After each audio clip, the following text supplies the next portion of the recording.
नमस्कार मंडळी, पाऊस पडला, लोणचा घालायचा परफेक्ट सीझन आहे। हिरवी कैरी आणि हिरवी मिरची 200 ग्रॅम घेतली। कैरी मिरची धुवून घ्यायची। कैरीची वरची साल काढून त्याचे बारीक बारीक तुकडे करून घ्यायचे। मिरचीचे छोटे छोटे काप करून घ्यायचे। हे लोणचं खूप टिकाऊ असतं आणि खूप दिवस टिकतं। हे लोणचं 8-10 दिवस मुरल्यानंतरच खायला घ्यायचं, कारण यात मेथी असते, त्यामुळे सुरुवातीला हे लोणचं कडू लागतं। जिरे, कलोंजी, मेथीदाणा प्रत्येकी 20 ग्रॅम, मोहरी आणि सौंफ प्रत्येकी 30 ग्रॅम घेतले आणि राई घेतली 10 ग्रॅम। राई म्हणजे पिवळी मोहरी। हे सर्व हलकसं भाजून घ्यायचं। हे 6 मसाले हाताला चटका लागेल इतपतच गरम करायचे आहे, खूप जास्त भाजायचे नाहीत। गार झाल्यानंतर मिक्सरमधून याची जाडभरड पूड करून घ्यायची। अर्धा लिटर तेल तापवायला ठेवलं।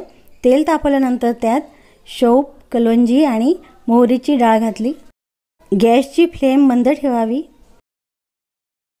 यामध्ये मिक्सरमध्ये बारीक केलेला मसाला घातला। हिरव्या मिरच्या तिखट नाहीत, यामुळे यामध्ये 15 ग्रॅम देगी मिरची घातली। आमचूर पावडर 1 चमचा आणि हिंग 1 चमचा घातला। मीठ घातले 10 ग्रॅम आणि अजवाईन 1 चमचा घातला। गॅस ऑफ केला आणि चिरलेली कैरी आणि मिरची यामध्ये घातली।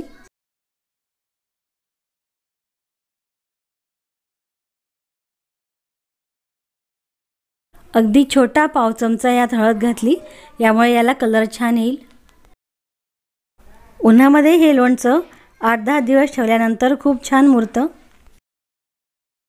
लोणच्याला सकाळ संध्याकाळ हलवत राहावं, यामुळे लोणचं खराब होत नाही। हे बघा, 3 दिवसानंतर ह्या लोणच्याचा कलर असं झाला आहे आणि थोडंसं हे लोणचं मुरलं आहे। रेसिपी आवडल्यास करून बघा आणि चॅनलला सबस्क्राईब करा। बाय।